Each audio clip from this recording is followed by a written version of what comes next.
নমস্কাৰ আপোনালোক সকলোকে পুনৰবাৰ আপোন নিউজৰ অন্য এটা ভিডিঅ' লৈ স্বাগতম জনাইছো। আপোনাৰ ঘৰৰ বাৰু মহিলা গৰাকী গোটত আছে নেকি, মানে আত্মসহায়ক গোটত আছে নেকি, কমেন্ট এটা কৰি জনাব। বা আপুনিও এগৰাকী মহিলা নেকি, তেন্তে আপুনি আত্মসহায়ক গোটত আছে না নাই সেইটো আপোনালোকে কমেন্ট এটা কৰি জনাওক।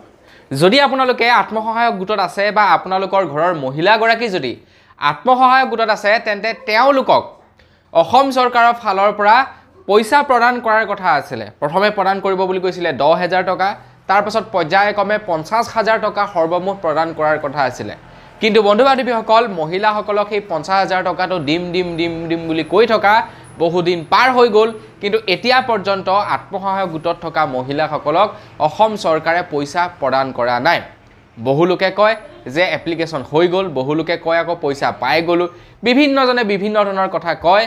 কিন্তু সঁচা কথা যদি ক'বলৈ যায়, এতিয়ালৈকে কোনো ধৰণৰ এপ্লাইও হোৱা নাই, কোনো ধৰণৰ পইচাও লাভ কৰা নাই কোনো মহিলাই। কিন্তু পইচা দিব কেতিয়া? অসম চৰকাৰৰ ফালৰ পৰা। তো এইখিনিতেই অসম চৰকাৰে আপোনালোক সকলোৰে কাৰণে এটা ভাল খবৰ ঘোষণা কৰিছে। আপোনালোকক কেতিয়াৰ পৰা পইচা দিব, কেতিয়াৰ পৰা এপ্লাই হ'ব, সকলোবিলাক মই আজি আপোনালোকক জনাম। তো মই শ্ৰী প্ৰাঞ্জল গগৈ, আপোনালোকে চাই আছে আপোন নিউজ। আহক আৰম্ভ কৰোঁ আজিৰ ভিডিঅ'। অসম চৰকাৰে যি নেকি আঁচনি মুকলি কৰিছিলে, এই আঁচনিখনৰ নাম হৈছে মুখ্যমন্ত্ৰী উদ্যমী যোজনা, মুখ্যমন্ত্ৰী উদ্যমী যোজনা। তো বন্ধু বান্ধৱীসকল, এই আঁচনিখনৰ অধীনত আপোনালোকে যে সৰু সুৰা কিবা এটা যাতে কৰিব পাৰে, তো তাৰ কাৰণে আত্মসহায়ক গোটত থকা মহিলাসকলক প্ৰথম পৰ্যায়ত 10,000 টকাকৈ সেইটো একেবাৰে বিনামূলীয়াকৈ প্ৰদান কৰিব বুলি কৈছিলে। তাৰ পাছত 20,000 টকা লোন দিব বুলি কৈছিলে। তো সেই 20,000 টকাটো 50% ছাবচিডি হ'ব, বাকী 50% ঘূৰাব লাগিব বুলি জনাইছিলে। এতিয়া 10,000 টকাটোৰে যি বিজনেছ হয় সেইটোকে আপোনালোকক কৰিবলৈ কৈছিলে। কিন্তু বন্ধু বান্ধৱীসকল, অসম চৰকাৰে ঘোষণা কৰিলে কেতিয়াবাই, আজিলৈকে পইচা কাকৈ দিয়া নাই। দিব বুলি কৈ আছে। গছপুলি ৰোপণ কৰাৰ পাছত দিব বুলি ভাবিছিলে, তেতিয়াও নিদিলে। এতিয়া অসম চৰকাৰৰ ফালৰ পৰা ঘোষণা কৰিছে যে 16 জানুৱাৰী তাৰিখৰে পৰা এপ্লাই কাম আৰম্ভ হ'ব বুলি জনাইছে। এই 16 জানুৱাৰী তাৰিখৰ পৰা, অৰ্থাৎ আজি হৈছে কেই তাৰিখ?